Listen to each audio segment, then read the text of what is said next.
years ago, the nuclear bomb altered our reality forever. For the first time in human history, we now were capable of our own destruction as a species. The bomb affects everything. It was the opening shot of the Cold War. All U.S. citizens are now going to have to be on high alert. This is a Conrad radio alert. The bomb produces some of the worst psychological tension ever in world history. An international arms race. Confrontations and close calls. Politics, culture, even sex. And there was a kind of thrilling excitement about it. Fire. Entire industries were created to build it. This incredible energy opens limitless horizons. New cameras, film stocks, and techniques devised to photograph it. Now, thanks to state-of-the-art restoration of original film masters, we can see the incredible power of this device in a new way. A technology that has changed human existence forever. The bomb has receded in the public's imagination, but it's still there. We still live in its shadow. Everybody's affected by it. There's no place to hide. It is an environmental issue, it's a political issue, it's a moral issue. It is the most important issue that we face. The bomb.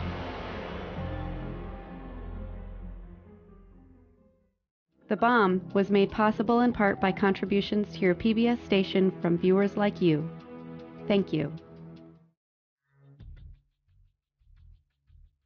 It first appeared in the New Mexico desert, a place the Spanish called Jornada del Muerto, Journey of the Dead. Here, miles and miles from anywhere, the bomb came to life. The exact spot is inaccessible, hidden inside a 3,000 square mile weapons range.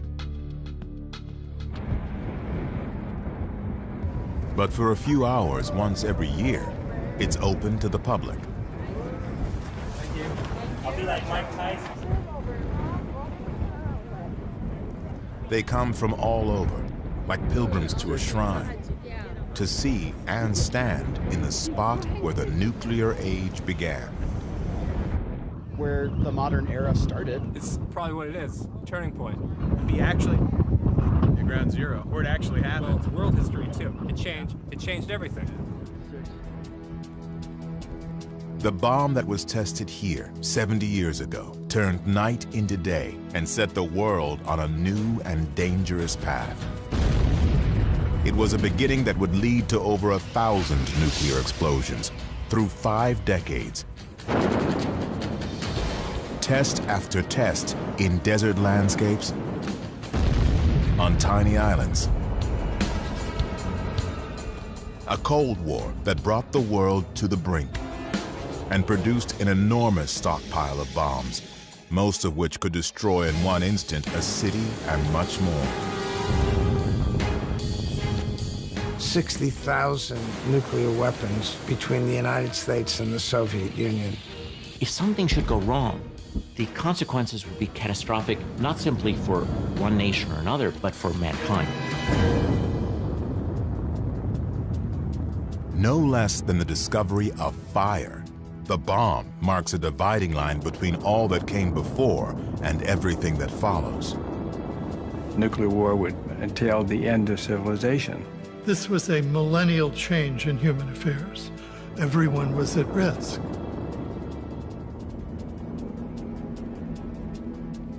The force that first appeared on this spot, a power greater than we can imagine. Where did it come from? How did it all start?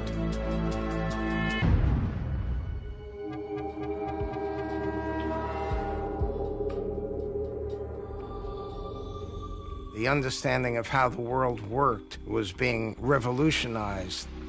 And in 1938, in Germany, and it's important to emphasize in Germany, the greatest revolution of all occurred.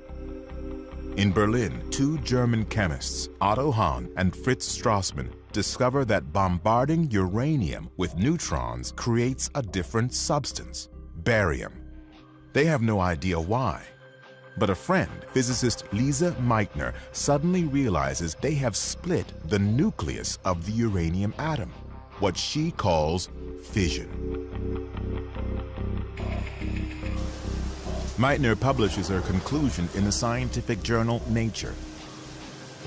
The news begins spreading through the international physics community. The implications of that were obvious to physicists all over the world. Out of a little bit of material, it can produce an enormous amount of energy.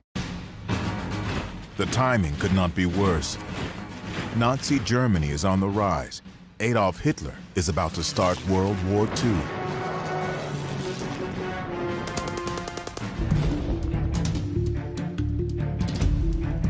As physicists around the world digest Lise Meitner's news, they quickly realize this discovery, nuclear fission, could determine the outcome of the war. Uranium can be fissioned when hit with a neutron, producing a tremendous amount of energy. A lot of energy. Per Einstein's equation, E equals mc squared. Every physicist knew All over the world, an atomic bomb could be built. By the Nazis. after all, the discovery had been made in Germany. Germany had very good physicists. Maybe Hitler's building the bomb. The threat of Germany getting a bomb first is so unthinkable. Hey, we're in a race with the Germans, perhaps. But so far, the race is only in the scientists' minds.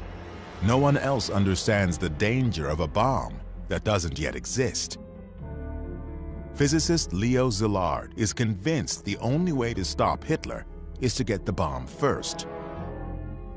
Szilard dictates a letter, a warning about the threat of a Nazi atomic bomb. And he thought that the best strategy would be to get Albert Einstein, the most famous scientist in the world, to sign a letter to the president, Franklin Roosevelt, and get things moving. Szilard's letter and Einstein's fame do the trick. President Franklin Roosevelt authorizes a project to research uranium.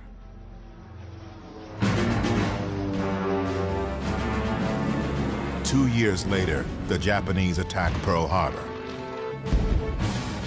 Hitler declares war on the U.S. America is fighting two wars against Germany in Europe, Japan in the Pacific.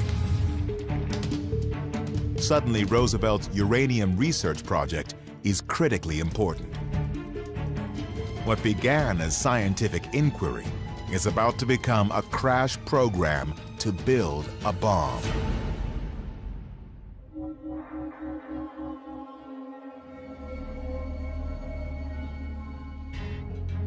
The bomb had its roots in many places, all of them managed by the U.S. Army Corps of Engineers. In this building, on Broadway in New York City, the engineers set up an office. On the 18th floor, the largest government scientific project in history begins to take shape. To keep its real purpose secret, the project is named after the engineer district where it's located, Manhattan. Ultimately, over 500,000 people will contribute to the Manhattan Project. They'll be led by this man, Leslie Richard Groves, Army engineer. Groves has been in charge of building the Pentagon and internment camps for Japanese Americans. Now he's itching for the next step in his career, an overseas combat assignment. Then Groves gets a surprise update from his boss. I have a project for you. And Groves realizes what it is. Oh, no, not that thing. No. He's ready to go overseas, and he's very disappointed. Developing an imaginary bomb based on invisible particles that will probably never work seems like a career dead end. But, hey, you do what you're told. You do what you're told, and you do it to the best of your ability. And he put his foot on the accelerator and never let up. But first, he negotiates a raise. He says, I'm going to have to be a general. I mean, these scientists aren't going to respect me if I'm just a colonel. Now he gets to work. Friday, day 1, purchase 1,200 tons of uranium ore. Saturday, negotiate special top priority rating for the project. Monday, meet with Presidential Science Advisor Vannevar Bush. Wednesday, go to Tennessee. Buy 56,000 acres of land for factories. Next, visit universities and meet scientists. Columbia, Harold Urey. University of Chicago, Arthur Compton. Berkeley, California, Ernest Lawrence. Back to Washington. Groves has put in motion what will become a vast industrial complex in less than 2 months. There's only one thing missing: the bomb itself. It'll be years before there's nuclear fuel ready. The uranium is produced one tiny particle at a time. But when that fuel is ready, Groves will need a design for a bomb that works. And for that, he needs scientists. He's been meeting plenty of them at Columbia, Chicago, Berkeley. No question they're smart, but they just rub him the wrong way. He's a military man, so we've got a clash of cultures here. Groves was a very smart man and knew a lot about a lot of things, but he didn't know much about physics. He also had a pretty thin skin about people looking down on him who had PhDs, which he didn't have.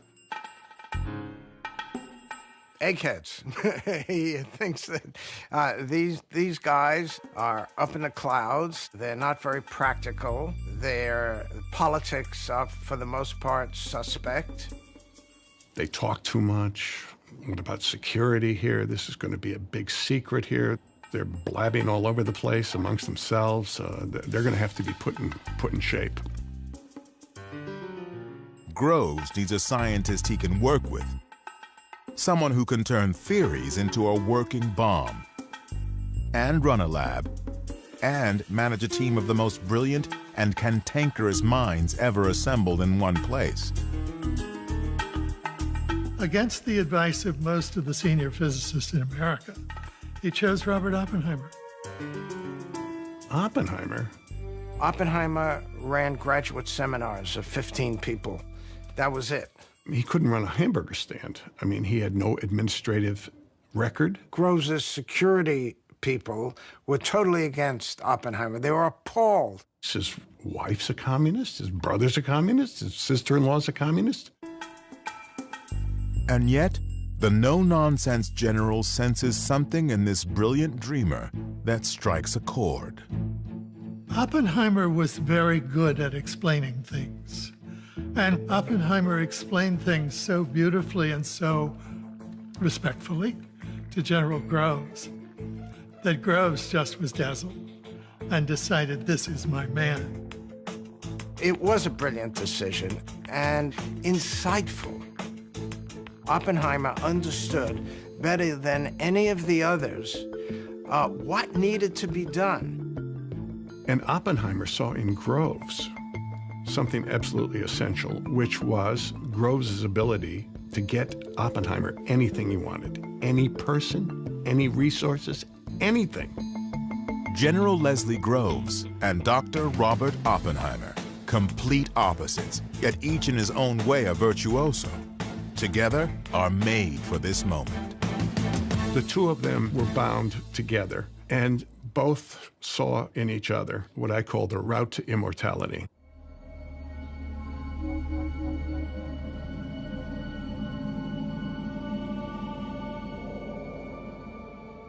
It's 1942. Groves has his lead scientist. Now he needs a special kind of uranium, U-235, the only substance that can make an atomic explosion. Natural uranium, U-238, won't work, and that's a problem. The uranium that you dig out of the ground has only about 0.7% U-235. So we then had to figure out a way to separate U-235 from U-238. You can't do it chemically because it's all uranium. Groves builds a huge complex at Oak Ridge, Tennessee to produce U-235. But it's agonizingly slow. Getting U-235 is not difficult in tiny quantities, but since you have to get them one atom at a time, it is an enormous task to do that. Just one bomb will need pounds of the stuff. Getting it one atom at a time will take years. But chemist Glenn Seaborg finds another option: plutonium. It can be produced faster than uranium in a nuclear reactor. So Groves builds another complex, reactors at Hanford, Washington, to produce plutonium. But all this will take time. And both wars are going badly. In the Pacific, the Japanese captured the Philippines. They forced 60,000 weak and starving POWs to walk 60 miles with little food or water, the Bataan Death March. If you stopped, you were killed. If you just couldn't take another step forward, you died. And how did they kill you? Either bayoneted you to death, shot you, or decapitated you, depending on how they felt at that moment.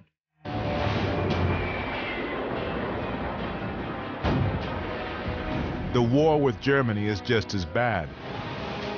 German U-boats are creating havoc in the Atlantic. Hitler's armies occupy Europe, North Africa, and are hammering the Soviet Union. And no one knows how close the Nazis are to an atomic bomb. Groves is, of course, consumed by this question of what the Germans are up to. The Nazis are already committing unspeakable atrocities. If Adolf Hitler gets the bomb, he will be unstoppable.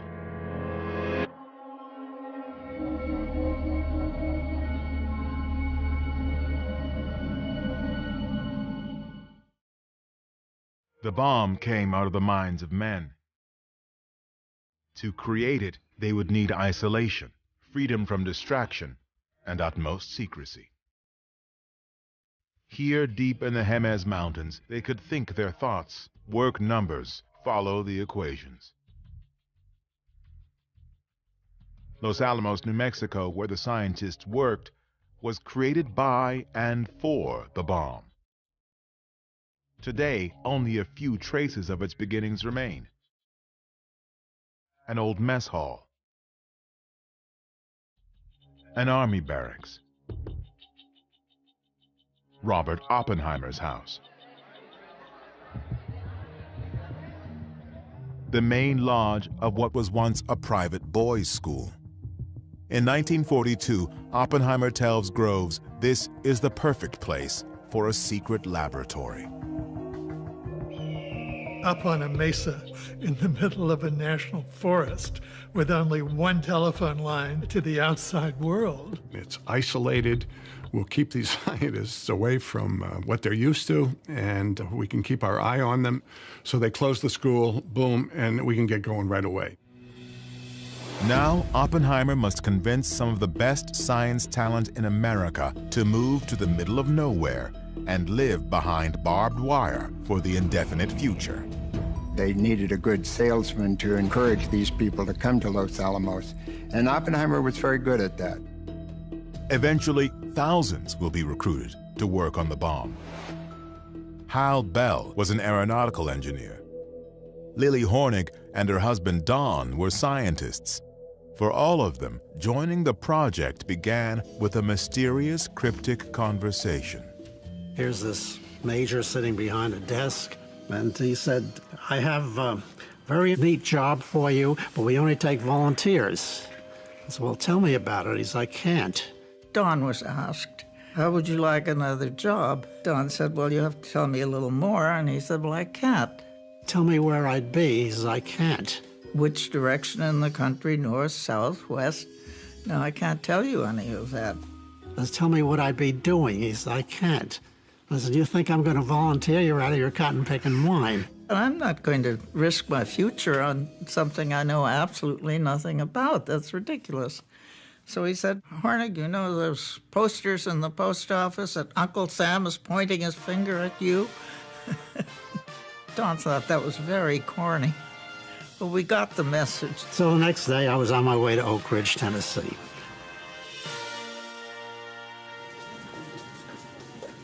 Yet even in the midst of a national emergency, some assets are ignored. The women at Los Alamos ran the schools, the libraries, they did a lot of the calculations, but this was a male environment. Some women do work as typists and machine operators, but of more than 400 scientists at Los Alamos, less than 10 are women. Lily Hornig is one. They said, how fast do you type? And I said, I don't type. And they said, what makes you think you can have a job? I said, I'm a chemist with a master's degree and a year of work experience. And eventually they turned up a job in the chemistry division. So they took some women, but they made it very clear that we were not top drawer. The first lesson everyone learns is secrecy. Officially, Los Alamos doesn't exist. It's called Site Y, or the Hill. The bomb is referred to only as the gadget. You only need to know enough to do your job and no more. And don't be inquisitive about anything more. Everything was hush-hush, go where you're told, and there was no preliminary information given to me. They knew exactly who I was and why I was there. And that was better than I knew. I knew very little about the project. I just picked up rumors about their building balloons up there, submarines. You did not talk about bombs, atoms, uranium. You just didn't say that. My wife didn't know what we were doing. Oak Ridge, Tennessee, where uranium is produced, has been created nearly overnight. This was a town that 1 year before had just been a farm and suddenly was a large city with 70,000 people, houses, streets. Los Alamos, New Mexico is far more remote and much less developed. One of the scientists here, Hugh Bradner, has a movie camera. The Bradner home movies offer a rare glimpse of life at Los Alamos. The films are remarkable because they exist at all. A look inside the most secret facility in the world, hidden deep in the remote West. Many of these people had come from, urban academic places, and here they were living a rather primitive life. The living conditions were rough Western. You could turn on the water tap and worms were as likely as water to come out. There was mud during the rainy season. On the other hand, there were parties, and Oppenheimer was a great lab leader, and the punch was spiked with 100% lab alcohol. So it became exciting. Their average age is 25, and they know their work may be the only thing that can prevent a Nazi atomic bomb. I came to this country at the age of 12 from Hitler, Germany, and my motivation was very much tied to that. All of them were told that they could shorten the war through their efforts, and that was enough to know at the time. By spring 1944, they have a design. It resembles a gun. 2 chunks of nuclear fuel will be slammed together, creating a critical mass and a nuclear explosion. It's simple, but there's not enough fuel to test it. Uranium production is so slow it will take years to make enough for just 1 bomb. Since plutonium can be produced faster, it is the key to making multiple bombs. the success of the entire project depends on making plutonium work. But when physicist Emilio Segre gets the first tiny sample of plutonium from Hanford, he makes a devastating discovery. A plutonium gun bomb will melt, not explode. The gun-type plutonium bomb will not work. It was a disaster. There was just enough uranium for one gun bomb. If you couldn't use plutonium, there would only be one bomb. Maybe this whole $350 million is going to go for naught because plutonium won't work. Oppenheimer really considered resigning from Los Alamos at that point. It's a dead end. Los Alamos scraps the plutonium gun design and starts over. After years of work, they can only count on one uranium bomb. It's summer 1944. The Allies have invaded France, but the outcome is still in doubt. Nazi scientists are introducing frightening new weapons. The world's first jet fighter, a cruise missile, and a supersonic rocket. They could be close to an atomic bomb. We knew they were working on it, but we didn't know how far along they were. The war could be lost if Germany got it first. In Los Alamos, they've got a new approach, a possible way to use plutonium: implosion. Usually an explosion is outward. This time they're going to push a ball of plutonium and compress it. Taking a ball of plutonium and using explosives to compress it might be impossible, but it's their only hope. That was the greatest problem at Los Alamos, how to make plutonium work. They reorganize the laboratory, and there's a crash program for implosion.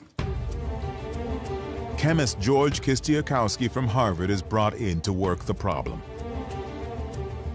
Kistiakowsky will spend the rest of 1944 and beyond experimenting desperately, trying to make implosion work. As complex and daunting as implosion is, Kistiakowsky and his small team will not be nearly enough. They turn to the British, who send some of their scientists to Los Alamos. Groves wanted all of them vetted for possible security infractions. And the British said, no, they're okay. We'll take care of them.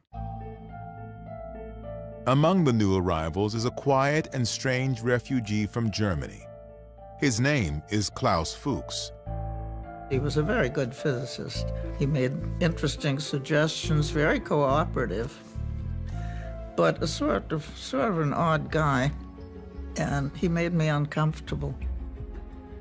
Although no one seems aware of it, besides being brilliant and odd, Klaus Fuchs is a dedicated communist. In a few short years, his presence at Los Alamos will come to haunt Groves and Oppenheimer.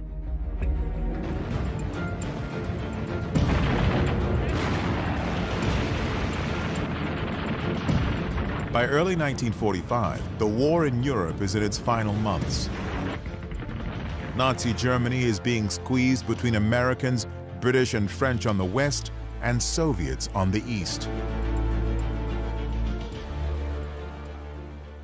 In Los Alamos, the design for the uranium gun bomb is complete. All that's missing is the uranium.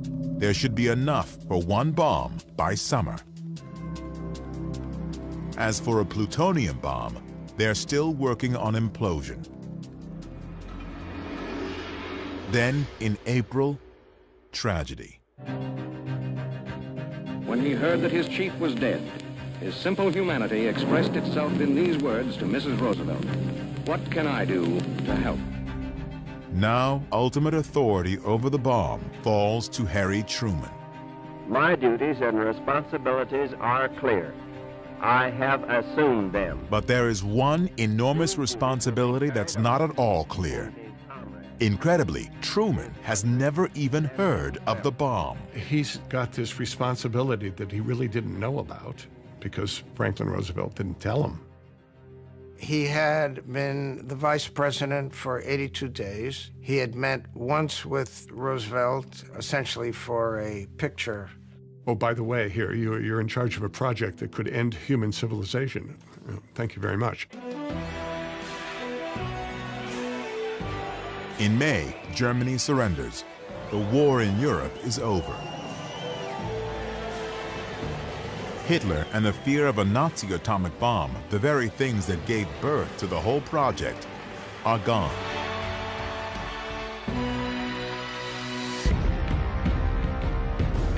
But in the Pacific, the war against Japan is still raging. The job wasn't done. I was a boy of 7 that spring of 1945, and I remember vividly, there were still young men being killed every day. The race may have been inspired by fear of Germany, but Japan is now the only enemy and thus target for the bomb.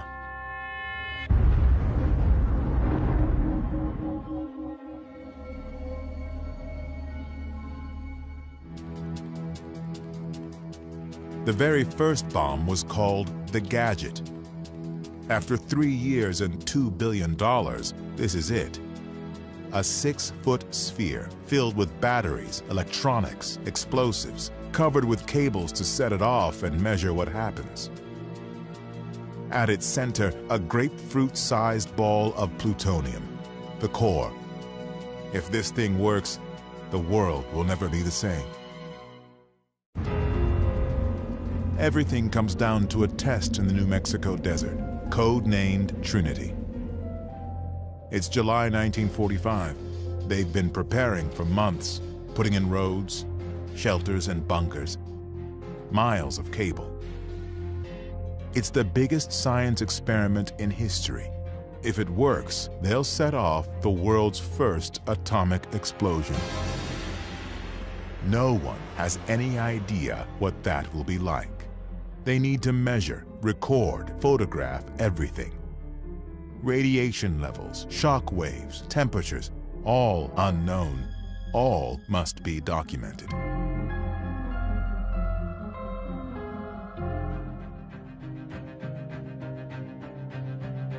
Thousands of miles away in Potsdam, Germany, President Harry Truman is negotiating with Stalin. Does he have an atomic card in his hand?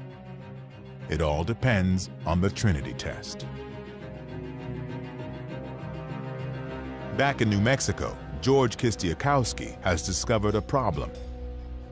It looked as if the bomb might be a dud. Since they had poured the explosive and it was hot when it was poured, there was the possibility there would be bubbles in there. So Kistiakowsky decided he had to fill those bubbles with liquid explosive. Now Kistiakowsky must drill holes in the explosive and carefully fill each bubble. The outcome of the test depends on his fix, and there's no way to know if it will work. There was a test on July 14th, a full-up explosive test, that went really bad, which then made him worry even a little bit more. They are out of time. All they can do is press on and hope. They'll hoist the bomb to the top of a 100-foot steel tower. They pile mattresses under it, just in case. Thousands of people, years of work, are on the line. The last crucial piece, the grapefruit-sized plutonium core, a $350 million box, is delivered by car from Los Alamos. In Potsdam, Truman waits.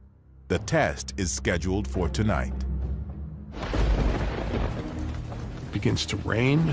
We're going to have to postpone this thing. So there's great nervousness. Most everybody really had a knot in their gut about all the electronic connections and there's a zillion things could go wrong. The weather looks bad, but Groves refuses to give in. And Groves becomes his own weatherman here and decides, we're going to have this test at 5:30. It looks as though it might clear just enough to get the test in. Dawn was just beginning to break. We heard the countdown. 10 seconds. It's July 16, 1945. 3 years, hundreds of thousands of people, the futures of Groves and Oppenheimer. Their careers involved. There's $2 billion spent. Unproven science, a president waiting, a chance to end the worst war in history. Will it work?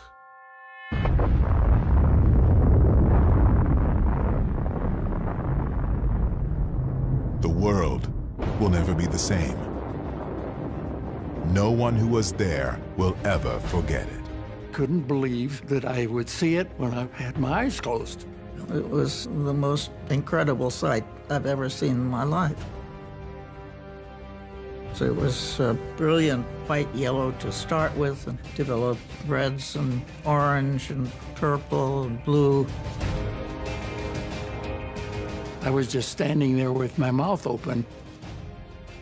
Engineer Jack Abbey has brought his camera. I snapped the shutter wide open. Jack Abbey's picture is the only properly exposed color still photo from that night. A new age has begun. The bomb is about to change everything. I have to admit I didn't feel much of anything except great joy that it was a success. It was really later that we all began to think more about it. The thing worked. And there was plutonium flowing from the Hanford reactors to Los Alamos. Groves now knows they can make implosion bombs as fast as plutonium is produced. In Potsdam, Truman gets the news. What to do about the Russians here? Should we tell them? What's going to happen after the war? Truman tells Stalin the U.S. has a powerful new weapon. Stalin barely reacts, because he already knows. Klaus Fuchs has been telling the Soviets all about the bomb. Stalin and the people closest to him were very well informed about the progress of Manhattan Project. And that's partly why at Potsdam, Stalin kind of just looks at them and doesn't say much. Back in the U.S., now that the atomic bomb is a reality, some scientists are having misgivings about using it. Leo Szilard, who warned of a Nazi bomb, drafts a petition to the president urging him to consider the moral consequences. Offhand, I'd have to say the scientists were probably about evenly split for and against. Scientists also worry that using nuclear weapons now will put the U.S. in danger after the war by encouraging Stalin to pursue the bomb. They thought if they are used, they are likely to precipitate a nuclear arms race with the Soviets. Some scientists urge a demonstration of the bomb to give the Japanese a chance to surrender. But to the Japanese, surrender does not seem to be an option. They send kamikazes, suicide pilots, against U.S. ships. In battle after battle, their soldiers kill themselves rather than be captured. The U.S. is now firebombing their cities. 100,000 Japanese die in one night in Tokyo alone. Their war is hopeless, yet they still refuse to surrender. The next step seems unavoidable. Invade Japan itself. Thousands of Americans and perhaps millions of Japanese will likely die. For Harry Truman, the bomb seems by far the lesser evil. I may be faced with an actual land invasion of Japan. So if there's anything that can shorten the war before that and prevent it, I'm for it. On July 26th, the Japanese are given an ultimatum: surrender unconditionally or face destruction.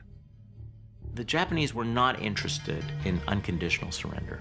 They wanted their emperor to remain in power. They wanted to oversee their own war crimes trials. They did not want U.S. occupation of the home islands. the Japanese reject the ultimatum. Now, all the pieces fall into alignment. Japanese leaders who cannot bring themselves to stop. A massive science project that has spent $2 billion racing to create the bomb. A president facing a horrific battle who suddenly sees an alternative.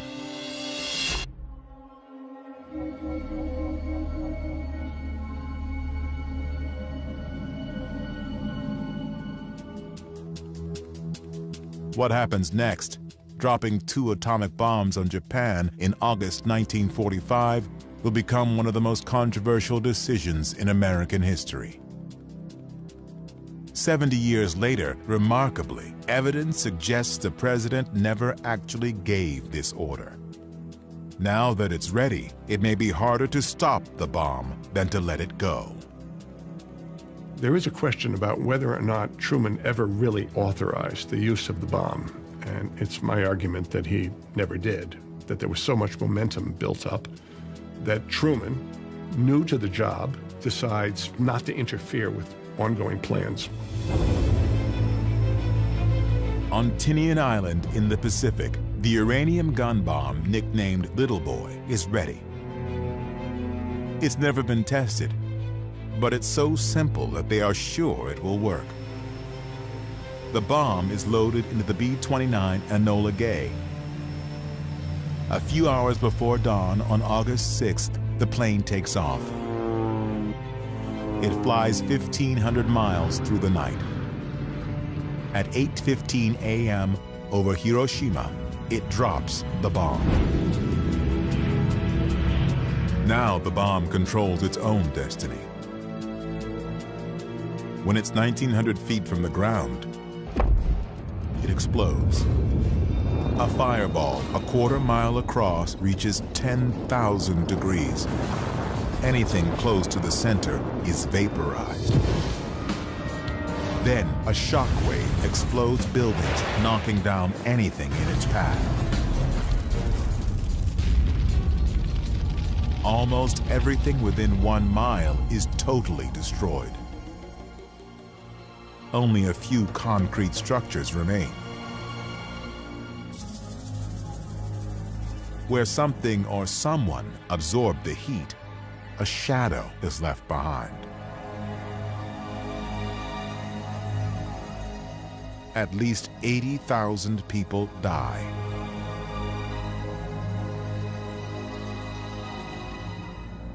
Other bombings have killed more people. What's new about Hiroshima is how easy it was.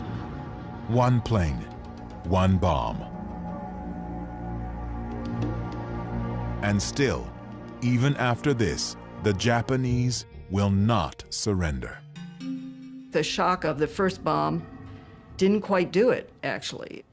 They couldn't even at first accept that Hiroshima had been bombed. The Japanese have their own plan to end the war. Behind the scenes, they have been secretly talking to the Soviets, hoping the Russians will broker a deal with the US, a conditional surrender. But 2 days later, the Soviet Union declares war on Japan. Now, the brokered conditional deal the Japanese hoped for is dead. But there's still no sign of surrender. The level of resistance in the Japanese government was very, very difficult to understand. It was so great. On Tinian, crews are preparing the next bomb, nicknamed Fat Man, as President Truman addresses the nation. If they do not now accept our terms, they may expect a rain of ruin from the air, the like of which has never been seen on this earth. On August 9th, a B-29 carrying the Fat Man bomb takes off.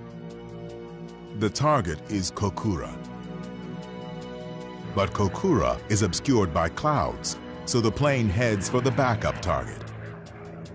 Because it happens to be cloudy, thousands of fortunate people are spared. Others will die in their place. The second city hit by an atomic bomb will not be Kokura, but Nagasaki.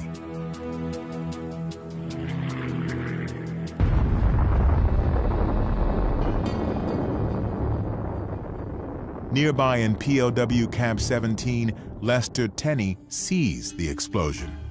We saw this tremendous cloud rise, and it was the most unusual thing.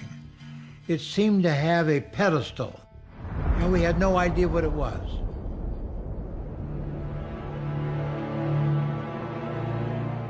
Up to 70,000 people are dead. Even now, after the Soviet invasion and 2 bombs, Japanese leaders still cannot agree about surrender. The Russians invade them, they still do not surrender. The second bomb was dropped, and then the emperor decided to surrender. Even then, the Japanese army did not want to. Nothing speaks well for the Japanese. Nothing. The emperor and his advisors were callously uninterested in the lives of their citizens that were being lost. They just did not care about how their people were suffering. While the Japanese leaders try to make up their minds, Groves is planning more atomic attacks. The orders for the bomb are to keep using them as made ready, that very important phrase. So the bomb after Nagasaki if necessary, and a bomb after that if necessary, and a bomb after that if necessary. They will drop atomic bombs as fast as they are built, 3 or 4 a month. And finally, Truman said, enough. No more until the president authorizes them. Finally, the day after Nagasaki, Japan agrees to surrender on one condition. They keep their emperor. I have received this afternoon the unconditional surrender of Japan. Truman agrees, though he calls it unconditional. No qualification. That was Japan's hope, was to surrender conditionally, to have some say in how it would happen. In POW Camp 17, the prisoners sense something's up, but they don't know what. Lester Tenney tries a daring experiment. Speak to a guard without bowing. Now, if you saw a Japanese guard 2 blocks away, you better stop, turn to him and bow, or you're beaten. And so I went outside and saw the Japanese guard right out there. And I just walked up to him, and in my best Japanese, I just said, "Konnichiwa, Tomodachi." And I never did stop and bowed. And he stood at attention. And within a matter of 5 or 6 seconds, he bowed to me. He bowed to me. The war is over. The war is over, period. Just exactly like that. On September 2nd, 1945, Japan signs the surrender documents. World War II is over. The war was finally over. We were so relieved. It's official. It's all over. It's total victory.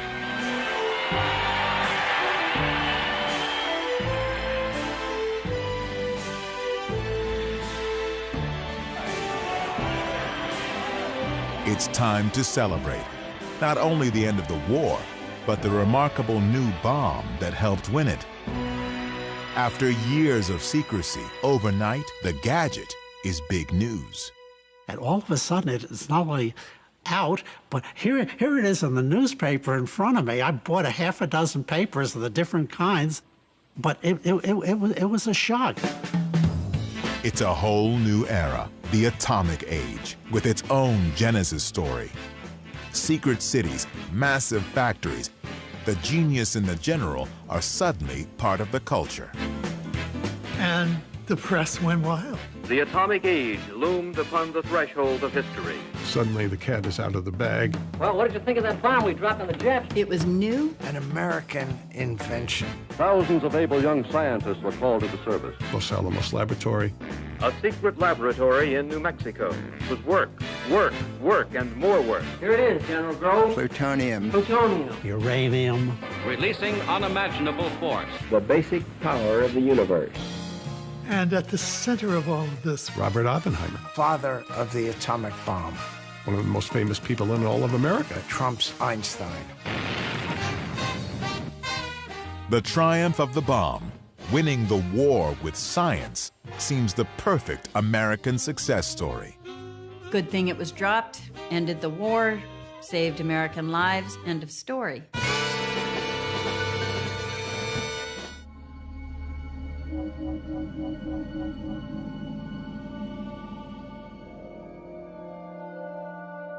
The bomb seems to have brought an answer for how to end the war, but it has also raised questions.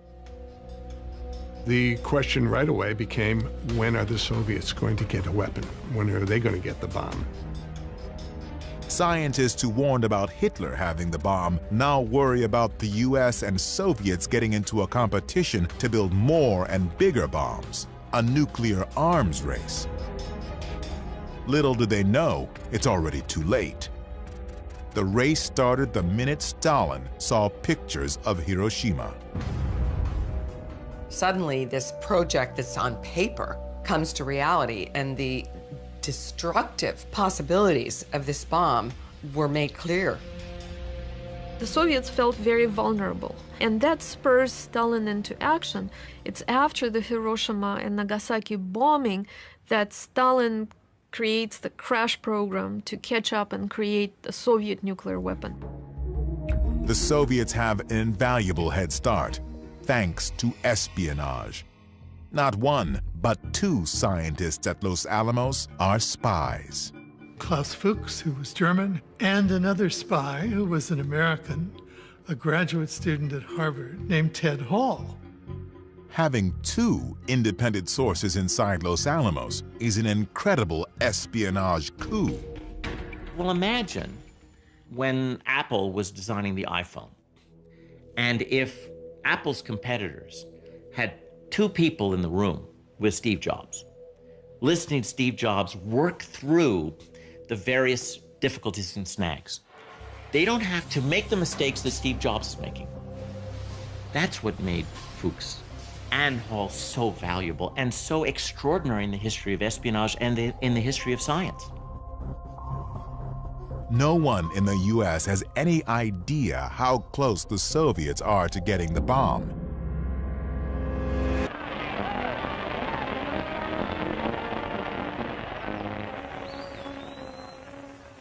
With the war over, Americans are getting back to normal, enjoying peace. But the atomic bomb is a question mark hanging over the future. The Manhattan Project is still in place. What to do about the bomb, how many we have, how many to build. At the secret laboratory in New Mexico, the scientists are anxious to go home to their universities. You had a group of young professors who had good jobs to go back to in academia, and you had young students who had not yet completed their studies. You got to remember, they're living here in little wooden shacks with coal stoves, eating bad food on mud streets. So as soon as the war ended, everybody left. The town dropped from 4,000 people to like 1,000 people in just a matter of weeks. Robert Oppenheimer, whose vision created Los Alamos, is one who leaves. The lab he built now seems destined to fade away.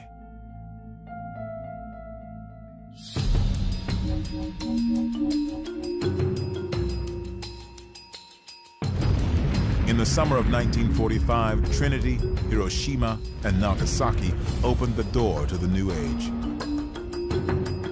But it won't be until a year later, in the summer of 1946, that major turning points will determine the future of the bomb.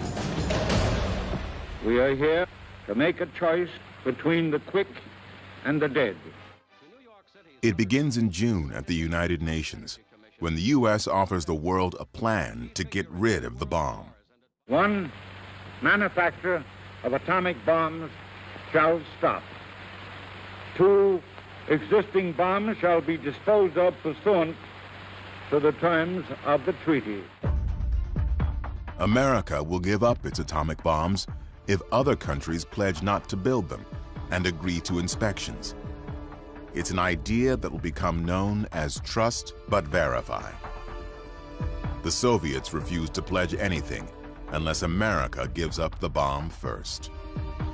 The battle to save mankind from destroying itself is still deadlocked.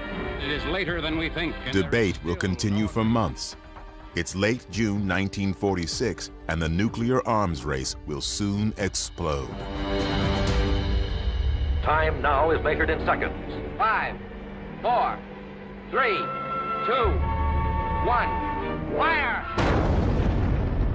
Just a few weeks later, a huge fleet of warships is sent to the bottom of the Pacific Ocean by the atomic bomb. Today, they still lie where they sank, Bikini Lagoon. Here, in July 1946, the public would be invited to witness an atomic explosion for the first time. The U.S. military would discover how vulnerable it was to its own bomb, and the future of Los Alamos Laboratory would be guaranteed. All the result of an event appropriately named Crossroads. Crossroads is the brainchild of this man. Louis Strauss, or Strauss as he liked to be called. A curious figure of a man who had been a shoe salesman and had made himself very rich. And then he was an admiral in the Navy, but he never sailed a ship. Extremely politically ambitious. Strauss is worried about the Navy. How will the new atomic bomb affect its future? Historically, what did we have in the country? We had an army and a navy. What does the bomb mean for each of them? It's the thing to have. It's a winning weapon. Everybody wants it. But only the Air Force has it. And in 1946, the Air Force is still part of the Army. People have been arguing that the Navy's obsolete. Now, Air Forces will control how wars are fought and won. The traditional line in the Navy during the Cold War was, remember, the Soviet Union is our adversary, the Army is our enemy. Louis Strauss thinks he has the perfect answer to the Navy's problem. A bomb test to prove Navy ships can survive atomic weapons. Operation Crossroads. Sort of a contest between the Navy and the Air Force, in which Air Force bombers will try and sink Navy ships. The first casualty in the contest is Leslie Groves. The Navy, not Groves, will be in charge of Crossroads. They'll do the test in the middle of the Pacific Ocean at the tiny island of Bikini. The Navy evicts the residents and assembles a target fleet. Over 90 captured German, Japanese, and surplus U.S. warships will be bombed. There'll be 3 explosions, Able, Baker, and Charlie. 1 in the air, 2 underwater. Crossroads is a huge operation. $100 million, 42,000 men, 240 ships, not counting the targets, instruments, cameras, and more cameras. Film, miles and miles of it. Animals, so doctors can study what the bomb does to living creatures. And reporters from all over the world. It was a show. It was a spectacle. At last, all was ready for Able Day, tentatively set July 1st, 1946, the show begins. Dave's dream is roaring down the runway, engines singing. For the first test, Able, they'll drop the bomb from a plane. Bomb bay doors are open. The plane approaches. The bomb is dropped.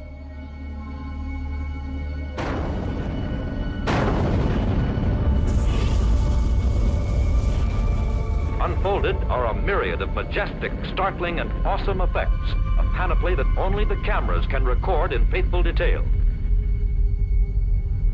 The bomb, the same Fat Man model dropped on Nagasaki, has a force of 20,000 tons of TNT. B-17 drones flown by remote control are sent into the mushroom cloud to take measurements. It's the first nuclear explosion to be witnessed by the public. But the public is 18 miles away, and after all the buildup, a bit disappointed as to the size of the flash. You didn't see ships flying through the air, and the first reaction was, the atomic bomb, not such a big deal. 3 weeks later, a second test, Baker. This time, the bomb will be underwater. The scientists think it's a terrible idea. They warn that exploding an atomic bomb underwater will create a witch's brew of radioactivity, releasing enough plutonium to poison the entire armed forces of the U.S. They knew what was going to happen when you set off an underwater explosion. It was going to make a lot of contamination. But I guess they lost out to Admiral Blandy. Navy Admiral William Blandy is the man in charge of Crossroads. And from the start, he's got a PR problem. I am not an atomic playboy, as one of my critics labeled me, exploding these bombs to satisfy my personal whim. Many considered it a boondoggle. The bomb will not start a chain reaction in the water, converting it all to gas and letting all the ships on all the oceans drop down to the bottom. There was a tremendous amount of pressure, I think, on the Navy to try and convince the public that this was worthwhile. Bikini Atoll and Baker Day, the underwater explosion of the 5th atomic bomb. The bomb and instruments are set into action. Aboard the Los Alamos firing ship, nerves are stretched to the breaking point. 5 radio control circuits will set off the blast in this prelude to push-button warfare. 3, 2, 1, fire.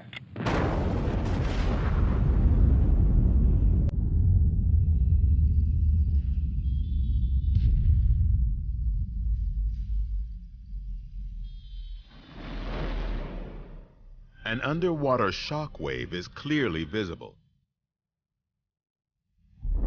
In the first 1 second, 2 million tons of seawater are lifted into the air. As the water rises, it creates a column nearly a half-mile wide. Now it starts to fall back. The water falling out of the sky creates a base surge, like the mist at the bottom of a waterfall. The surge, nearly 1,000 feet tall, completely envelops the target ships. No one has ever seen anything like it. The sheer power and magnitude of the atomic bomb. But so far, despite 2 of these bombs, the results look pretty good for the Navy. 75 ships survived, less than 20 sunk. The Navy felt that they came out of it with flying colors, and Blandy said, yes, the Navy can withstand the atomic bomb. The Navy plans to put sailors on these ships and sail them triumphantly back to the U.S. But there's a problem. At first, there seemed to be little damage, but succeeding days told a different story. The 1,000-foot-high wave of water that drenched the ships was highly radioactive. The ships are now contaminated. Geiger counters rattle wildly. The area is loaded with death-dealing gamma, neutron, and other lethal rays. And there is no complete protection against this terrifying invisible killer. At first, the Navy simply doesn't believe it. You can't smell radiation, you can't feel it, and these Navy guys were just going to get back on their ships and survive the bomb. Now they have no idea what to do. The ignorance was rampant. There was no real plan for decontamination. They try hosing down the ships with seawater. Trouble is, the seawater itself is now highly radioactive. And when the sailors go back to their own ships to change clothes, they contaminate those ships too. The man in charge of radiation safety, Army Dr. Stafford Warren, tries to cancel the operation. Stafford Warren doesn't want the sailors back on the ships, but it's pretty hard to go up against the entire U.S. Navy. In desperation, Stafford Warren gets a fish from the lagoon and places it against a piece of film. The fish is so radioactive, it exposes the film all by itself. The glow was produced by the exposure of the film to radiation. Finally, Admiral Blandy and the Navy are convinced. Crossroads is halted. It's been called the world's first nuclear disaster. Only 9 ships are ever successfully decontaminated. Most of the rest are towed away and deliberately sunk.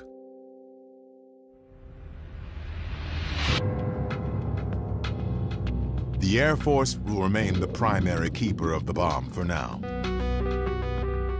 But Crossroads turns out to be a good thing for Los Alamos.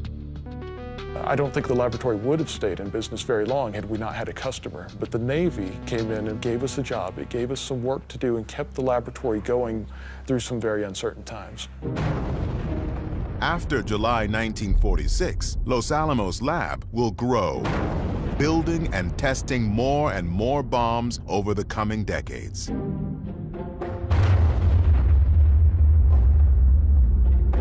Crossroads also becomes part of popular culture. Even today, the Baker shot remains the most enduring single image of the power of the bomb.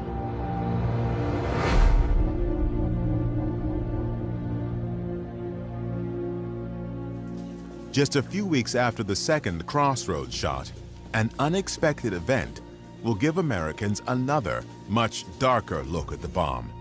And for the first time, a major public debate about using it will begin. On August 31st, the latest issue of the New Yorker magazine appears. On its cover, a whimsical portrait of Central Park on a summer day. Inside, a very different portrait of another city on a summer day. The entire issue is one single article, an essay by John Hersey about the experience of the people in Hiroshima, told through the eyes of 6 survivors. One's a Catholic priest, one's a tailor's widow, a couple of them are doctors, kinds of people that Americans can relate to. The special issue sells out in hours. Hiroshima by John Hersey. This astounding report, written for the New Yorker magazine, has deeply affected thousands of Americans. Radio networks in England, Canada, Australia, and the U.S. preempt regular programming and do live readings by actors. This chronicle of suffering and destruction is not presented in defense of an enemy. It is broadcast as a warning that what happened to the people of Hiroshima a year ago could next happen anywhere. Chapter 1, A Noiseless Flash. At exactly 15 minutes past 8 in the morning. No one had ever seen the consequences of a nuclear bomb. And the knowledge of what this meant doesn't really soak in until afterwards. Now, in August 46, a year after Hiroshima, one essay is giving the world a whole new perspective on the bomb. It has enormous consequences. It begins to make people rethink their attitudes towards nuclear weapons. But nuclear weapons are becoming the key to U.S. security. Harry Truman and his advisors begin to think atomic weaponry can be the basis of diplomacy. Former Secretary of War Henry Stimson worries that Americans are turning against nuclear weapons. So he writes a response to the New Yorker piece to justify using the bomb. It says there were 2 choices, use the bomb or invade Japan. And it is a false framework. There were alternatives to both the bomb and an invasion. Would Japan have surrendered without our using the bomb? There's no way of answering it one way or the other. We cannot relive history. If Truman had not used the bomb, why didn't he? My son was killed because you didn't use the bomb? An American airplane. The debate continues to this day. All that is certain is that life in the atomic age is turning out to be more complicated than it seemed when the bomb first appeared.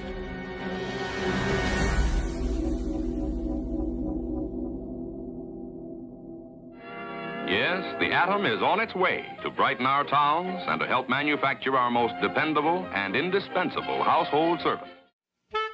The public flocked to atomic exhibits in search of understanding. The bomb had a certain kind of mystique, both terrifying and awe-inspiring. And that was the whole other side of the atomic age. X-rays and medicine and atomic power and all these things that are going to contribute to the good life.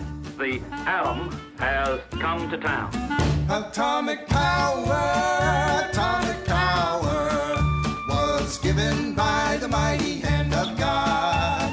Atomic power, atomic power. Do you suppose that our appliances would run as well on atomic energy? Mighty hand of God. Today's bonanza is a metal more precious than gold or silver. There's uranium in them dar hills.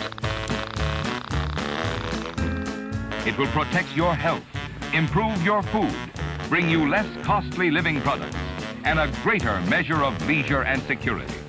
Hiroshima and Nagasaki paid a big price for their sins. When scourged from the face of earth, their battle could not win. The peaceful atom, no longer just a laboratory dream, is here today, working wonders. Will not know the hour. Atomic You know that someday this machine of yours is going to be operating on atomic power? Well, they can run it on kerosene if they want to, just as long as I'm still at the switch. With the ever-increasing use of nuclear energy, more towns may eventually become atomic cities. by the mighty hand of God. One part of the early atomic age is still going strong today. Where do we get the word bikini? The designer of the bikini bathing suit designed it 4 days after the test on the Bikini Island because of its explosive, dangerous potential. It was given by the mighty hand of God. While the country is adjusting to life in the atomic age, scientists in the original atomic city are looking to update the device that started it all. Every bomb America has is still the original implosion design first tested at Trinity and dropped on Nagasaki. Fat Man. Few realize how crude it actually is. Fat Man was a science fair project. I mean, this was not a production weapon. It was a handmade, craftsman fit all the pieces together. It takes about a week to build one. 2 years after Crossroads, Los Alamos has a new design to try. They'll explode 3 shots on the Pacific island of Eniwetok, a test code-named Sandstone. Sandstone had 3 tests, X-ray, yoke, and zebra, and each one tested a new concept in weapons. This time, the public and press are not invited. 5, 4, 3, 2, 1.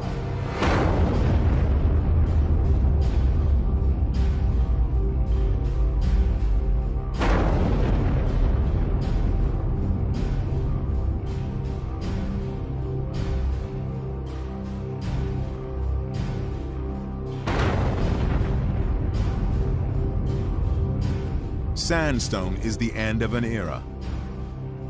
In January 1947, the bomb is put under civilian control, administered by the Atomic Energy Commission, AEC.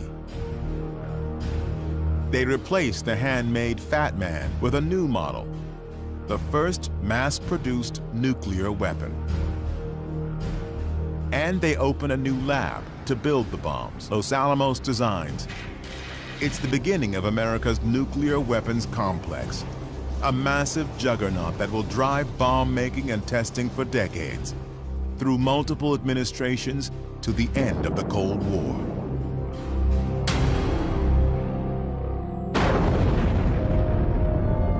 The year after Sandstone, another test.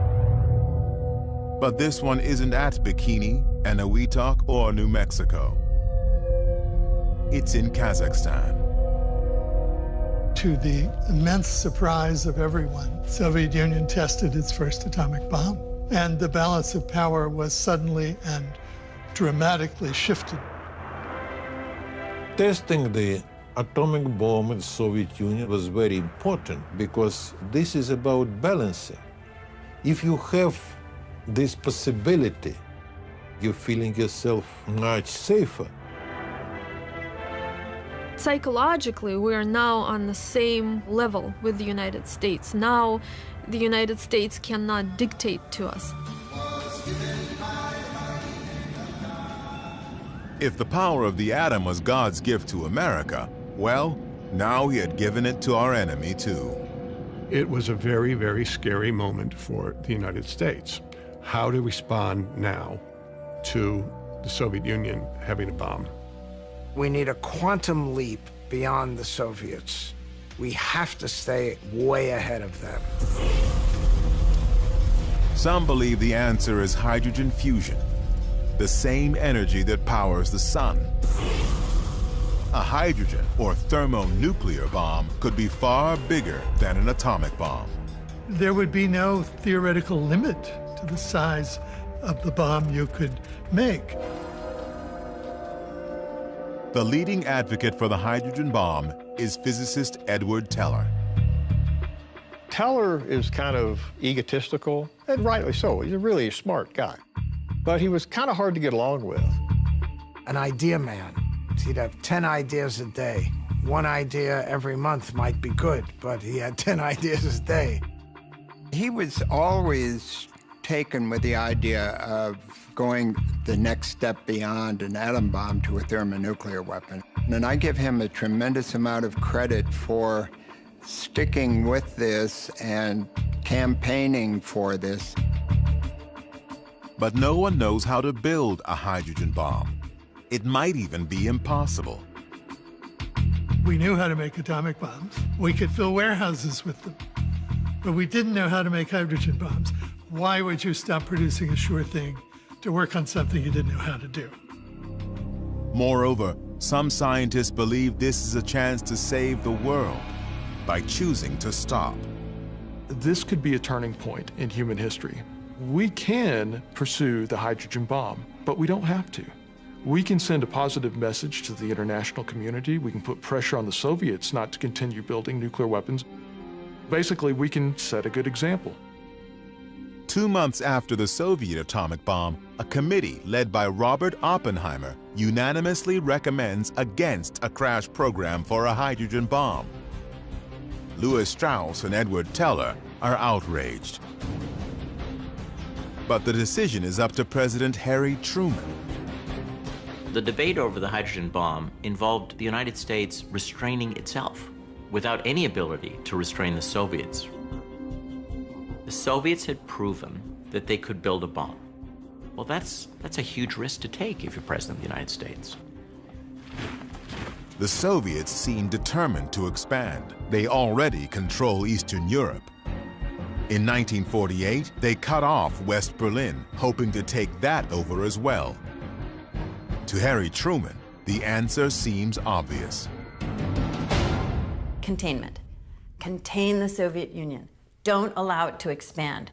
Don't allow it to grow or to gain any more influence. And if we do, it's just going to creep and creep and creep until they'll be in our kitchens. We need to speed up our work with other countries in strengthening our common defenses. We are united in detesting communist slavery. At the end of January 1950, Truman announces the U.S. will build a hydrogen bomb. Truman decides to respond with an even bigger and more destructive weapon. And this is the start of the arms race. This is the start of the escalation that will last for decades. Just days after Truman approves the H-bomb, physicist Klaus Fuchs, who worked at Los Alamos, is arrested for spying. It suggested that this was sort of a leaky system, and we had to plug the leaks. It was a shock, and this was one of the first major events that set in motion the era of McCarthyism and the Red Scare.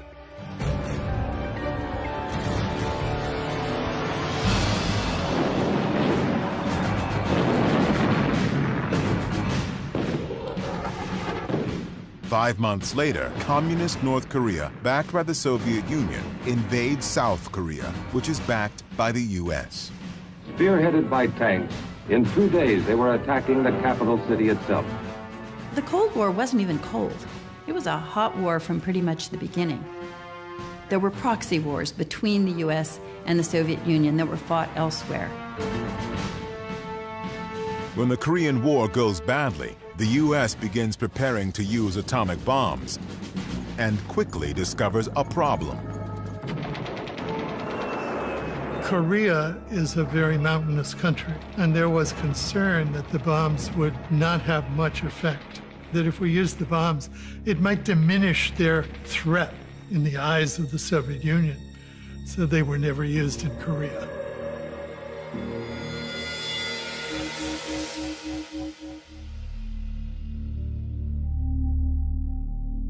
As the Korean War drags on, the Soviets are doing atomic tests with bombers.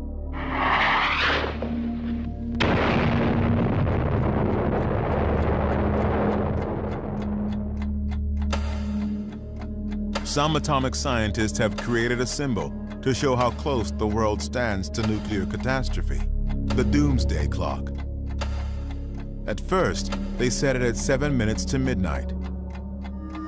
Now, with a nuclear arms race accelerating, it's reset to 3 minutes to midnight. 3 minutes to global disaster.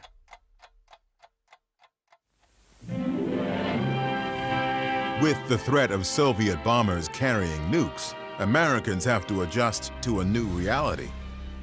We could be hit at home. In the Cold War, the front line was the front lawn. You have to take care of yourself. So how do you do that? Duck and cover. Duck and cover. You could duck under a desk, you could take shelter in your basement, and survive this. Our Congress leaves the responsibility for the personal initiative of each of us. The government does tests to see what would happen to typical Americans. We begin with the question of shelter, for shelter might save our lives if we were far enough away from ground zero.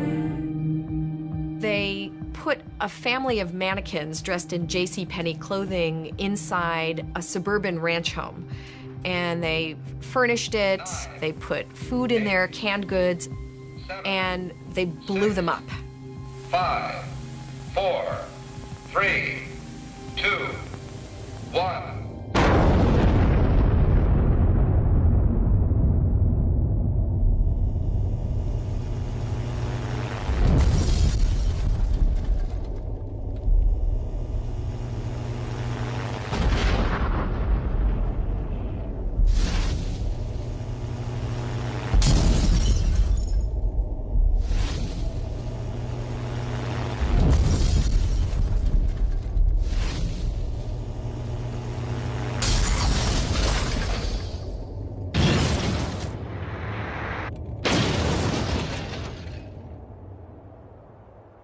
In fact, the mannequins are blown into various states of dismemberment. But civil defense administrators, the lesson they took from this is that if you took the proper precautions, you could move through this. But only if you do the right things. A house that's neglected is the house that may be doomed in the atomic age. A series of civil defense tests were made to discover the effects of atomic heat on American homes. The house on the right, an eyesore. Old, unpainted wood. And look at the paper, leaves, and trash in the yard. All the earmarks of untidy housekeeping. The house in the middle, in good condition, with a clean, unlittered yard. Let's see what happens under atomic heat.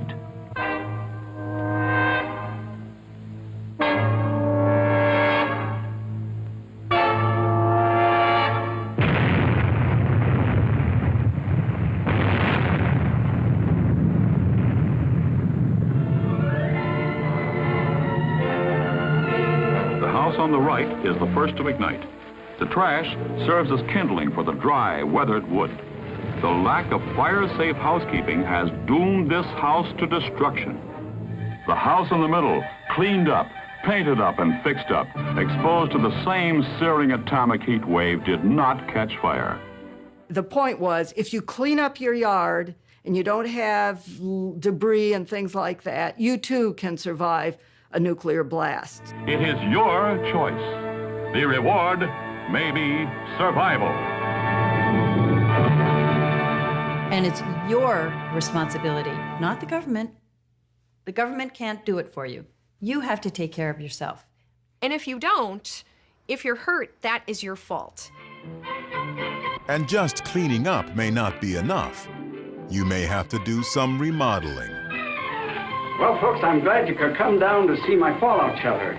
Just finished painting it last night. This room can be put to other uses as well. Yes, Walt. You could use this as an extra bedroom for company. It really was the beginning of a kind of militarization where everyone is expected to be prepared. Thick, heavy walls and ceiling protect against radiation. The thicker, the better. It's this preparedness culture. Well, this finishes my fallout shelter. So what is civil defense about? Really, it's a domestic theater for purposes of diplomacy.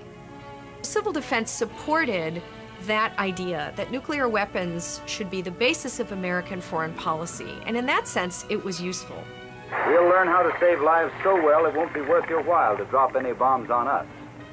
If our adversary thinks that the society can survive, it means that our threat to use nuclear weapons is more credible.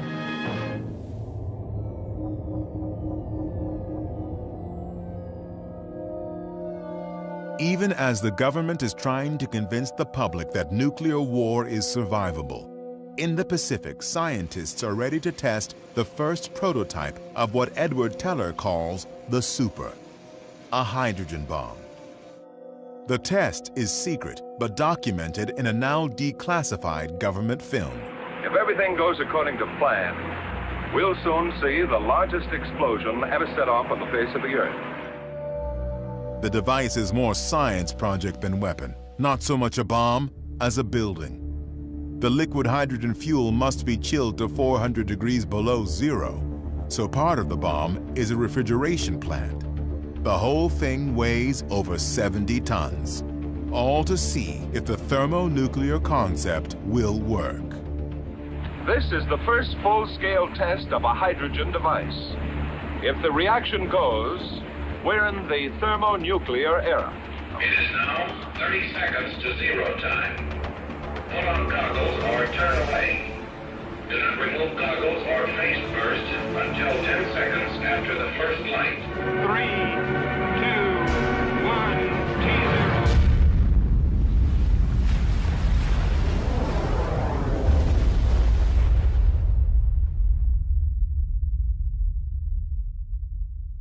It explodes with a force of 10 million tons of TNT, 600 times more powerful than the bomb that destroyed Hiroshima.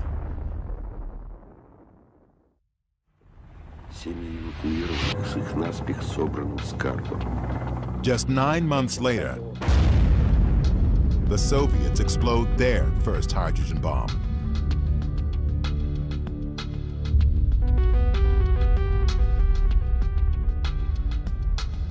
It's less powerful than America's H-bomb, but it's small enough to be carried by a plane.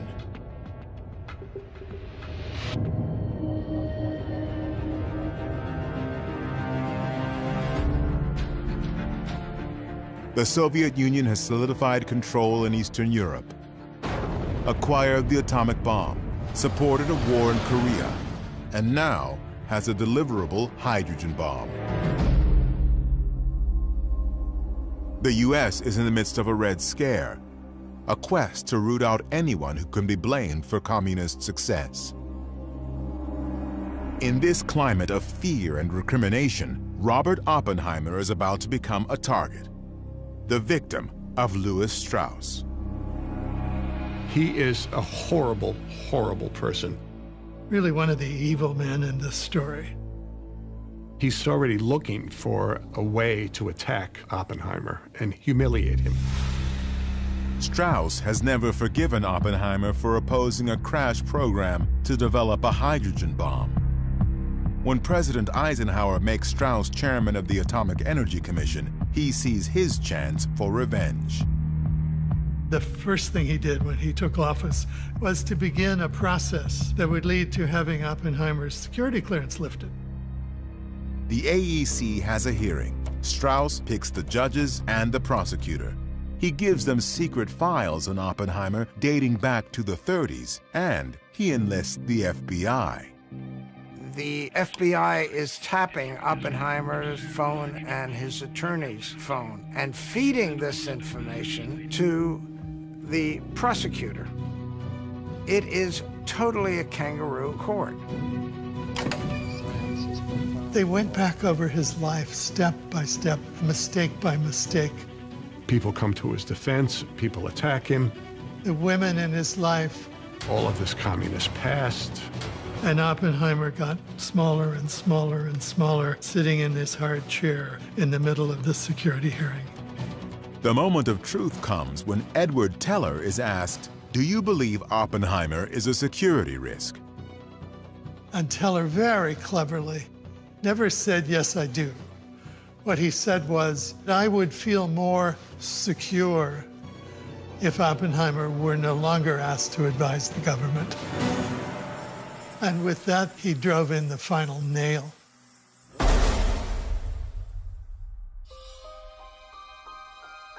The father of the atomic bomb is stripped of his clearance, kicked out of government forever. You know, it was witch hunt time. I thought that was disgusting, frankly. It achieved exactly what his enemies wanted to achieve. It destroyed him. It killed him spiritually. But Teller pays a price. The hatred to Edward was so thick you could cut it with a knife. The people who dealt most closely with Edward, I think at Los Alamos at least, disliked him for the rest of his life.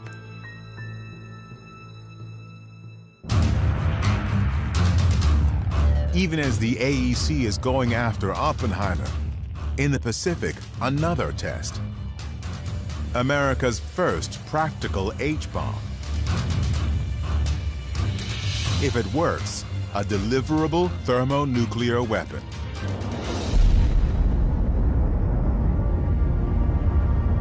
On March 1st, 1954, it becomes apparent that the bomb does indeed work, only too well.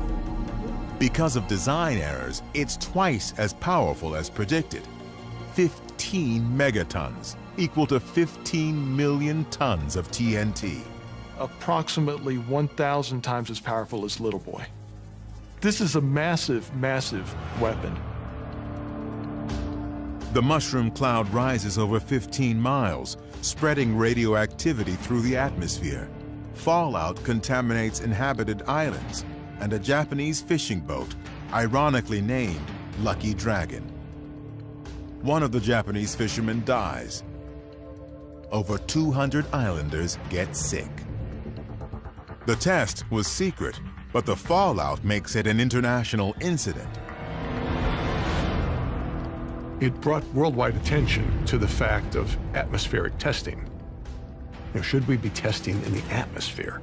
When all that happens is this radiation's going to get in the wind currents and expose everybody to radiation. The incredible power of the H-bomb reveals the futility of civil defense. The concern before the hydrogen bomb was, could we take shelter? What the hydrogen bomb tests reveal is that that is inadequate. There may be no safety except run. It was estimated over 4 million would have died in New York City.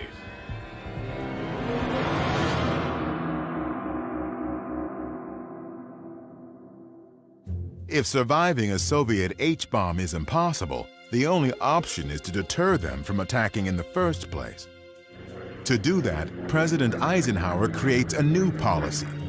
Any Soviet aggression will be met with massive nuclear retaliation delivered by the Strategic Air Command, SAC. The Air Force maintains part of its bomber fleet airborne at all times, prepared to proceed to specific targets.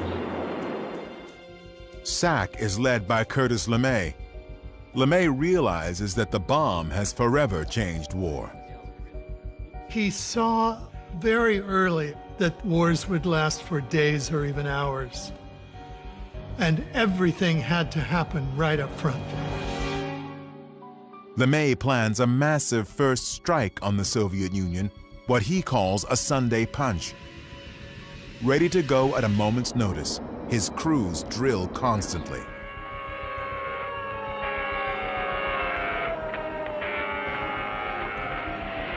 B-47s and B-52s taking off from bases throughout the free world. All of a sudden, you've got 90 airplanes that are reporting this airport, nuclear weapons on board. You take off, you don't know whether it's really a mission or not. Everything is so classified. You won't get those code instructions until you're airborne. And you know that at 8 or 10 other bases, the same damn thing is happening. That these flow of airplanes are in the air, they will be coming towards the Soviet Union, and unless the Soviet Union backs down sharply, it's not going to be around. When this red phone is picked up, direct lines to SAC bases on 4 continents are seized. Massive retaliation means U.S. defense is increasingly dominated by the Air Force. The Air Force controlled 47% of the national defense budget, at which point the Navy and the Army began thinking, wow, we better get some atomic bombs too. As the military services compete, America's nuclear stockpile grows and diversifies. Los Alamos was happy to make it, and the military was happy to pay for it. And so every time they asked for something, the lab responded, sure, no problem. Nuclear weapons were viewed as just regular weapons, only bigger. How many different kinds can we fabricate? Big bombs, big warheads, little warheads. A nuclear cannon for ground troops. Even a one-man backpack nuke, a way to stop thousands of Soviet tanks from invading Germany. One nuclear round will be detonated here, 26 minutes prior to the attack.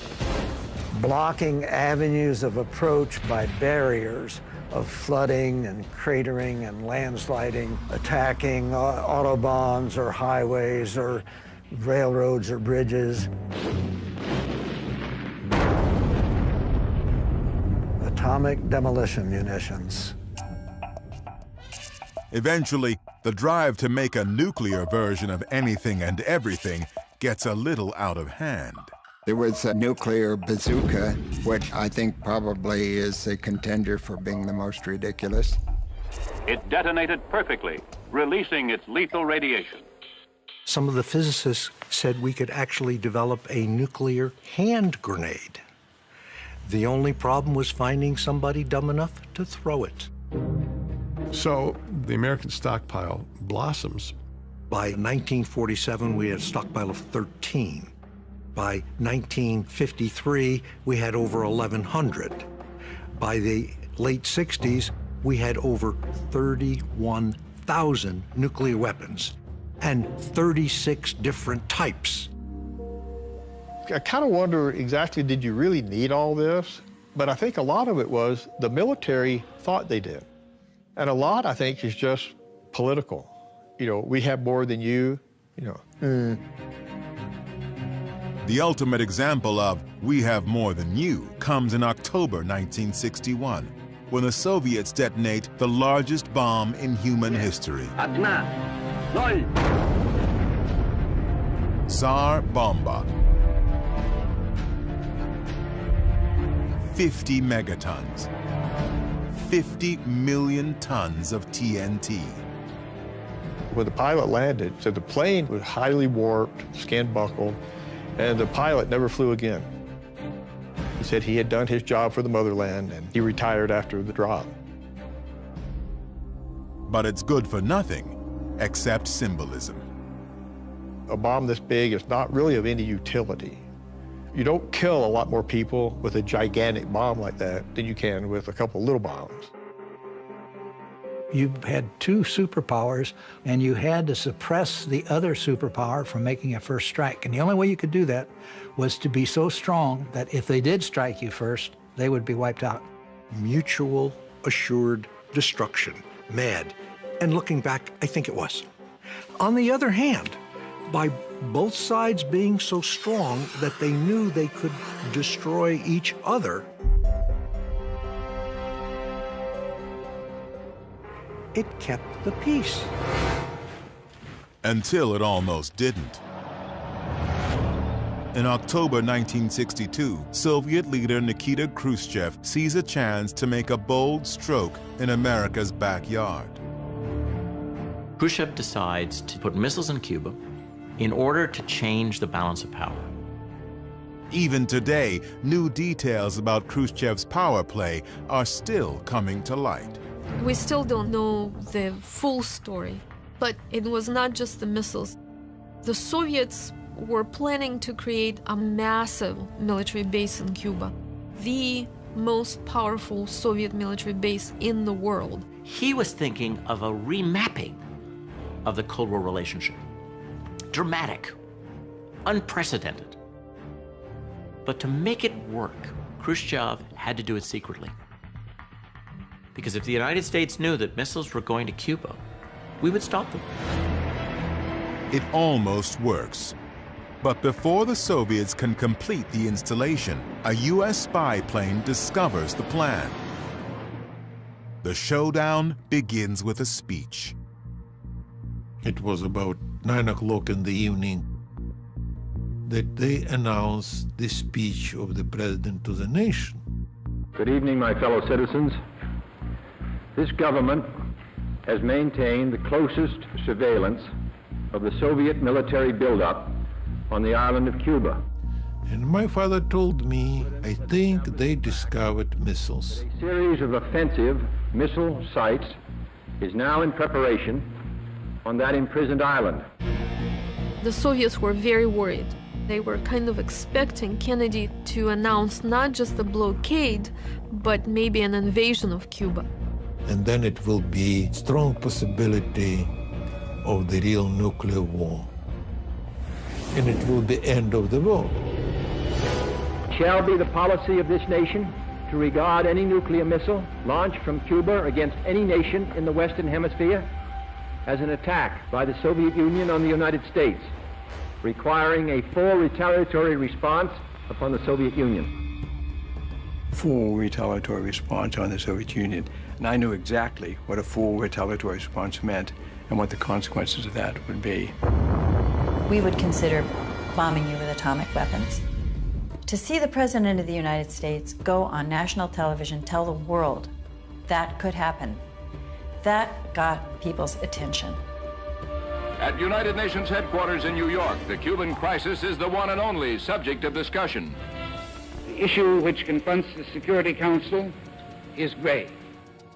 As Kennedy considers invading Cuba, he calls former President and General Dwight Eisenhower for advice. General, what's your judgment as to the chances they'll fire these things off if we invade Cuba? I don't believe a bit. You don't think they will? In other words, you would take that risk. Right. Something may make these people shoot them off. I just don't believe this will. Yeah, all right.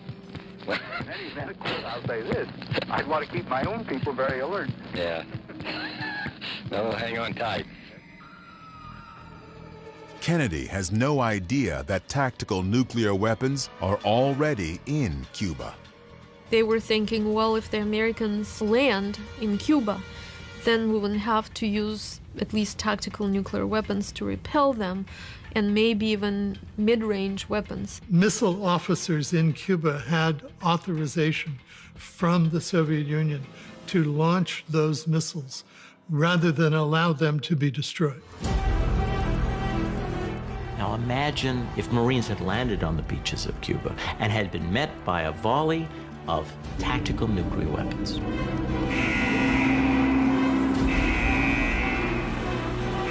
Very scary days. I truly thought we were going to war. Really, every time I went into that office during the day, I thought it was going to be my last day on Earth.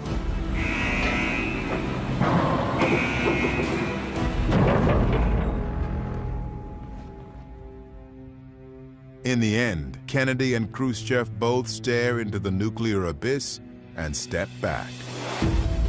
Two leaders took control of this crisis They decided, no, we will not start the war, we will try to resolve this diplomatically. There is a great story of nuclear learning here. When they realized what the consequences could be, Khrushchev really changed his position in a radical way, very quickly. Khrushchev withdraws the missiles. In return, Kennedy secretly agrees to remove U.S. missiles along the Soviet border. Cuban Missile Crisis was a much closer call than I think people to this day really realize. Both sides were behaving really recklessly. But once they saw what the real danger looked like, then both of them made concessions and became very reasonable. And you can even say that the Cuban Missile Crisis began the process of arms control. As President of the United States, I now sign the instruments of ratification of this treaty. 9 months after the missile crisis, the US, Soviets, and Britain agree on the first Test Ban Treaty, which bans nuclear tests in the atmosphere, in space, and underwater. And within a year, the first direct hotline is established between Washington and Moscow.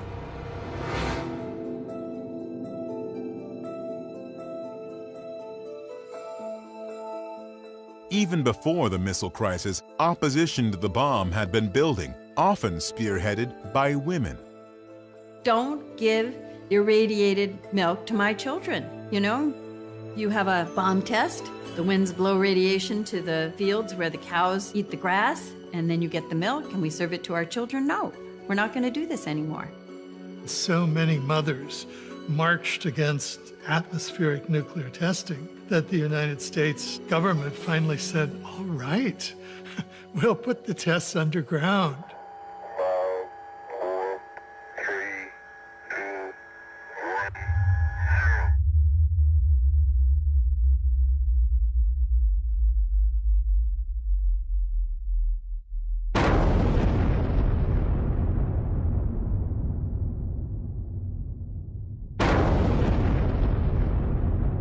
Underground tests also explore the potential to use the bomb for landscaping on a gigantic scale, possibly excavating road cuts, harbors, canals. The testing that began in 1945 and continued through 1962 included over 200 nuclear explosions.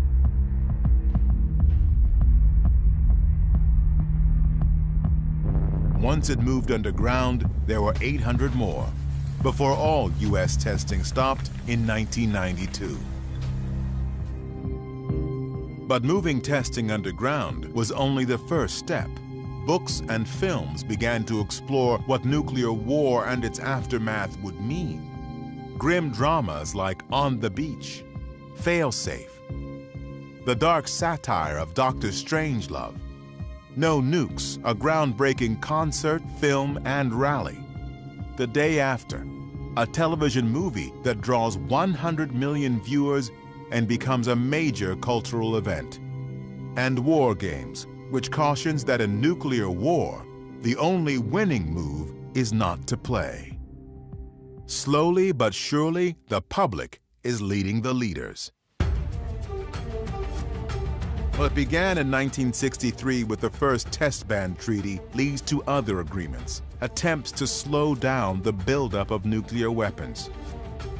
By 1986, Ronald Reagan is president, George Shultz is Secretary of State. In October, Reagan meets Soviet leader Mikhail Gorbachev in Reykjavik, Iceland, and something remarkable happens. President Reagan's on one end of the table, and I'm sitting next to him. Gorbachev's on the other end of the table, and Shevardnadze's sitting next to him. And we talked about eliminating nuclear weapons.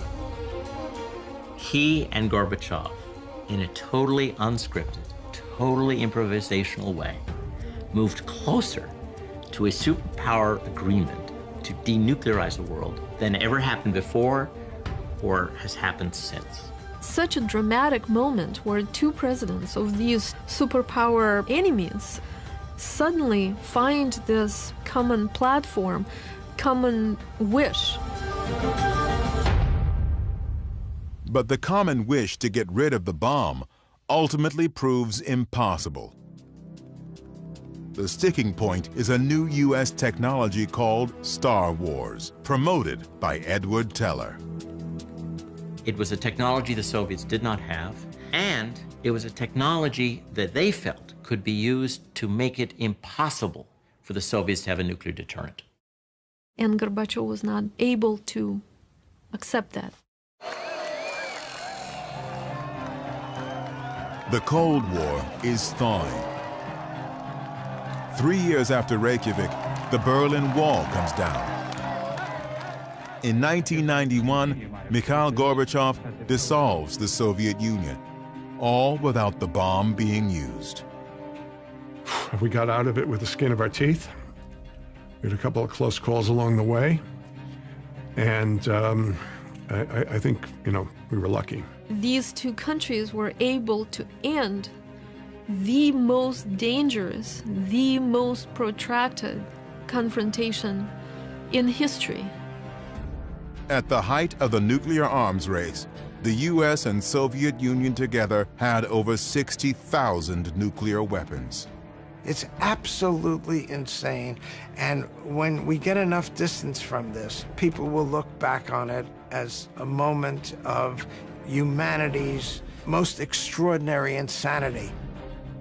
It was an overkill by 5,000% on both sides. It was stupid, it was wasteful, it would have been the ultimate catastrophe, and yet it worked. The bomb is what keeps this whole cycle a Cold War, not a hot war. Without the bomb, at some point, we would have been fighting each other.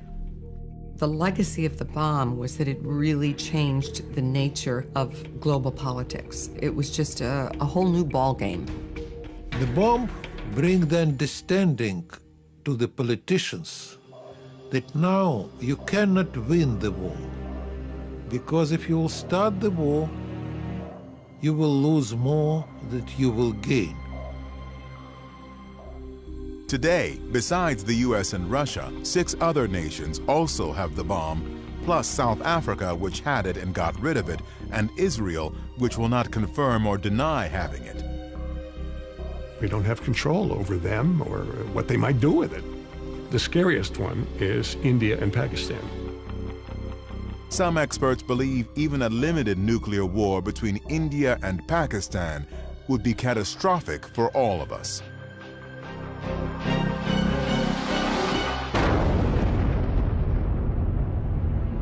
There would be so much smoke and smog from the cities burning that there would be a sort of nuclear winter around the whole world, dropping average temperatures just enough to cause crop failures worldwide. And about 2 billion human beings would starve to death. People do not understand the danger.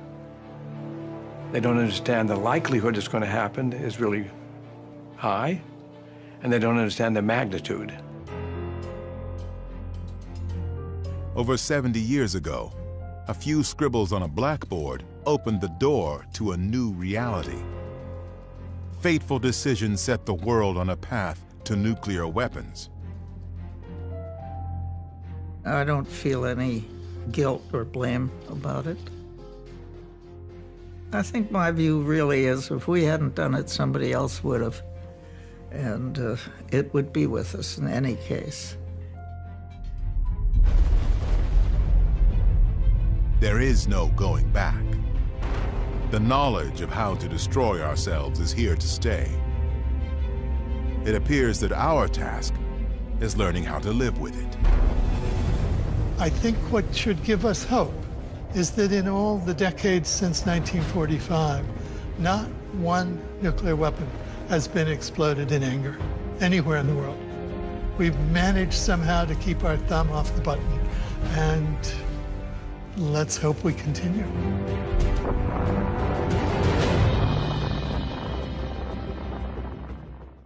The Bomb was made possible in part by contributions to your PBS station from viewers like you. Thank you.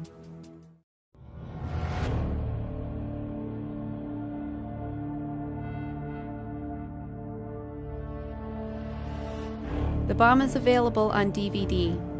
To order, visit shoppbs.org or call 1-800-PLAY-PBS.